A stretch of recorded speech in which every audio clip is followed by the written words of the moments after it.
I think what will probably happen in the next few years, and there is a panel discussing some fundamental changes in reforms of UN right now, is that the UN Security Council will be enlarged from 15 to possibly 20 or 22. That'll give a greater number of seats for the rotating seats, which are 2-year terms and rotate.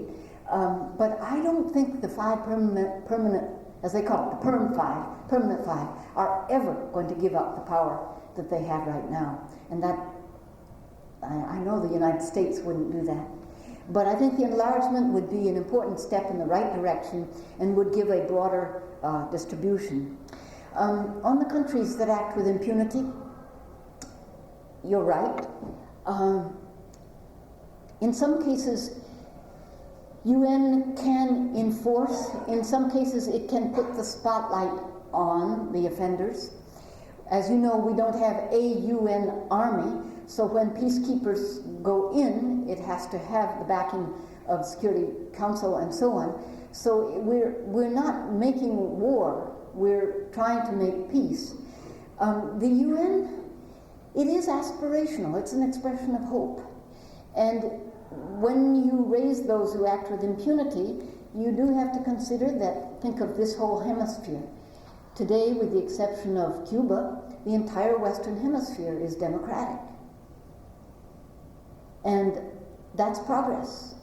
And many areas of the world are moving in the right direction. It's far from perfect. Some flaunt their UN obligations, but others are struggling to move forward with help, with support, with encouragement, with goals and timetables, coping with few resources, and trying to do the right thing. I've sometimes wished, this is just a personal thought, but leadership matters so much. I have wished that we could clone Nelson Mandela and create a dozen of him across the African continent. People who were eloquent and forgiving and enlightened and could speak from the heart and move people toward peace and toward forgiveness in important ways. But enlightened leaders are rare. And anything this country can do as we educate young people, as we set the example, all of that's important for the rest of the world to hear. Leadership really does matter. As for the economic base, you're right, UN is always on the edge economically. But if it had a secure economic base, countries would find that very threatening. There's something called the Tobin tax. It's only a proposal, I hasten to add. It's the idea of adding a couple of cents tax on international currency exchanges. Not more than a couple of cents, but that very idea created a huge uproar that the UN would dare to propose such a thing. So it really comes back to the UN doing what it does with the dues that each country contributes on a fair formula and certain voluntary contributions. Now there are, in these last few years, a few outside entities, foundations and so on, that have helped UN goals, and the most dramatic of those is the organization I now work for, the UN Foundation. That was launched by Ted Turner's $1 billion gift 6 years ago. And his gift was to further the goals and aspirations of United Nations, especially in the environment, in human rights, in maternal and child health, and in peace and security issues. That money doesn't go into the UN, but independently and with other contributions, and with understanding that those goals are within the UN's own, they help also to move us in that direction. So there are ways to help, but the funding question is going to be with us for a long time, I think. Yes, ma'am. How does one go about working for the United Nations if one wished to? Well, I would say that with a quick two-part answer. If you want to work for UN causes, there are many ways of doing that, and that is with and through non-governmental organizations. We have 4,000 of them accredited at the UN, and you know most of them. I mentioned CARE and Amnesty and World Vision and International Rescue Commission and Amnesty International and Save the Children, and Rotary is doing remarkable work in polio. All of those non-governmental organizations have staffs that work on these UN issues, and it's much easier and quicker to be hired there, especially if you're ready to go overseas, and especially if you have some training or background in these kind of things. Health, if you're a health professional, you could go tomorrow, I swear. If you have certain languages, that's always needed. If you have abilities or knowledge of agriculture, that's very much needed. That may be that's a special area for Iowa, I know. If you have other kinds of ability for training or teaching, or even if you have a willingness to learn and to take on a refugee assignment, those, as I said, are regular folks like us.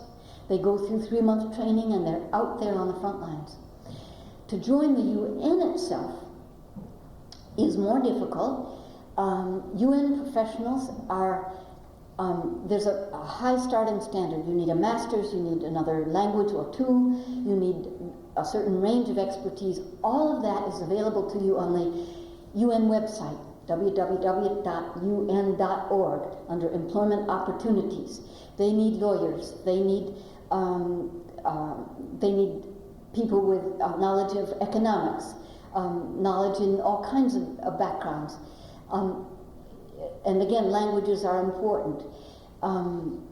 For your students, however, some of you I think are teachers, I would encourage them to look at it. And don't let them get away with just 2 years of high school Spanish. They must be fluent in at least one other language, fluent. And they must be ready to go overseas, and ideally if they've done study overseas, if they've done some summer work, that kind of thing. If they've had served in Peace Corps, immediately brings an application to the top of the pile. There are many ways to prepare yourself for UN work. The final thing that makes it a little difficult for Americans is that for UN hiring, there is a rough geographic distribution. You can understand it wouldn't make sense to have the whole place staffed by Americans. Our, I don't like to use the word, but quota, our approximate numbers are rather full. But that doesn't mean it doesn't happen. If you're there at the right time, if your application moves up, if your experience is what they need, they take you on. And it is a challenging and rewarding career. And I call it to your attention. Do check the website. You'll get a great deal of information on that and many aspects of UN, including UN history, future conferences, speeches, and all the rest. Yes, sir. Oh, thank you.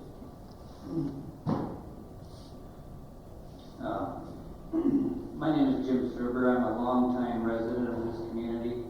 Thank you for your talk, and I came prepared with a few other things, but your talk has given me opportunity to address a few other things. First of all, let me say, I am one of those. There is no such thing as a wing, of course. We are conservatives. We're centered in long-time, well-proven values. Mm-hmm. So the idea of a wing is right out. But I would like to possibly address, instead of trying to ask a question, perhaps I could answer a question. You asked, why were the treaties not ratified? Mm-hmm. Well, in simplest terms, I believe it would be the law of unintended consequences.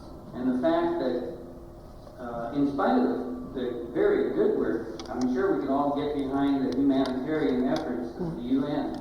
We don't have a quarrel with that at all. Mm-hmm. But unintended consequences, however, lead to such things as the other side of the treaty.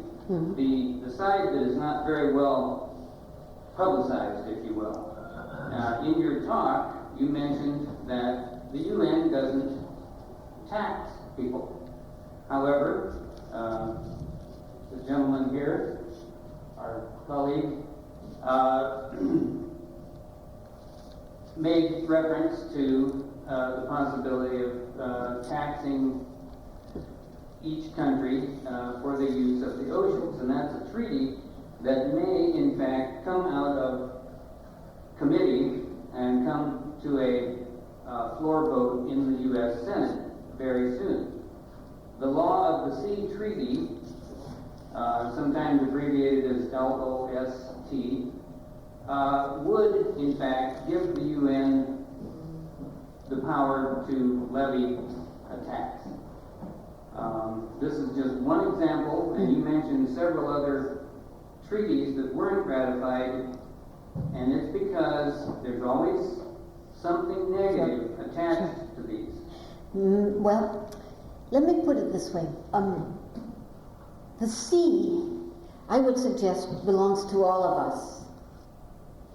And the development or the mining of the seabed could be seen as something from which we might share the benefit. You notice I did not include the law of the sea in my list. I'm not expert on that. I know it's a subject that has been greatly debated over many years, and the U.S., of course, had a hand in drafting that. It is under debate. One could argue it either way, and I'm not expert on that again, but it does seem to me that sharing that bounty, such as it might be, would be a very reasonable thing to do. I wouldn't call it a tax, but I know there, and I know it's not yet decided, but I think it's an interesting idea, frankly. Each of the treaties, I grant you, is not perfect. And in each case, there might be a congressman from Iowa who disagrees with point 7. But on the whole, these are the work of very dedicated experts who have spent years, months and years, creating the best work they could together, and that move us in the right direction. If the U.S. declines to take part, if we're not a player, we're not on the team. We don't have the ability then to improve it, that is to build on its strengths and address whatever weakness might be there, because we're not even part of it. These treaties, for the most part, are in effect, and for the most part, we are among a tiny few who have rejected them. For the Convention on the Rights of Children, for instance, it's us and Somalia who have not signed. That's unbelievable to me. And I understand that somebody disagrees with point 7, but for the most part, it's a good treaty. And I do believe that America does better to be present, to work on what is fundamentally a positive agreement, and improve it, rather than just say, well, we won't be part of it, we're going home. Other question? Yes? The notion of sovereignty is something I want to talk about or ask a question about. Mm-hmm. I read, I apologize for not having the exact date of this quote. Kofi Annan said, sovereignty cannot be used as a shield against human right abusers. And I totally agree with that. I think that there's a number of issues that human rights, nuclear proliferation, cannot be shielded by this idea of state sovereignty. And obviously the Bush administration had the same idea with weapons of mass destruction in Iraq. What do you do to a critic of perhaps not a wing, but a faction or an ideological group that believes that state sovereignty is the most important thing in the international order, and that any abrogation of that leads down the slippery slope? Yeah. First, let me say I never used the word wing. And we do have conservatives and liberals, or conservatives and progressives, who do see value in the UN. I don't mean and don't intend in any way to categorize.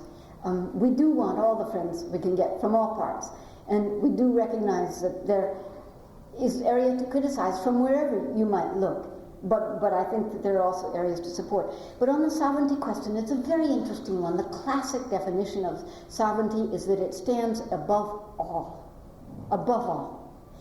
And yet, we have seen, especially since the end of the Cold War, instances where egregious abuse of citizens within a country have happened. Genocide, such outrageous transgression of the responsibilities of a government that you have to question whether sovereignty is everything. And there was great effort put into something called the right to intervene. When does that right exist? What abuse, at what point can outside countries intervene? And genocide is one area, and perhaps the development of nuclear arms may be another. And that issue, that so-called right to intervene, is still being debated. It would be narrowly defined, because sovereignty is very important. It's important to us and to other countries as well. But there are moments where decent humanity says, that's it, that is enough, that is too far. And leaders, I think, rightly feel that they must go in. When that is, under what circumstances, what criteria, is very important to decide. And that's a debate that will continue. In any case, to close, let me just say the UN is now moving into its second half century. I predict it'll be here 50 years hence. It needs to change with the times, and it is. But it is still unique in its universality. There are regional groups, and that's important. There are times to use that. And there are also times to go it alone. But there are times when no other institution can do or can offer or can provide what the United Nations does. For your interest and your support of that effort, and for your eloquent words whenever those might be called upon in support of or in encouragement of, I thank you very much indeed. Thanks.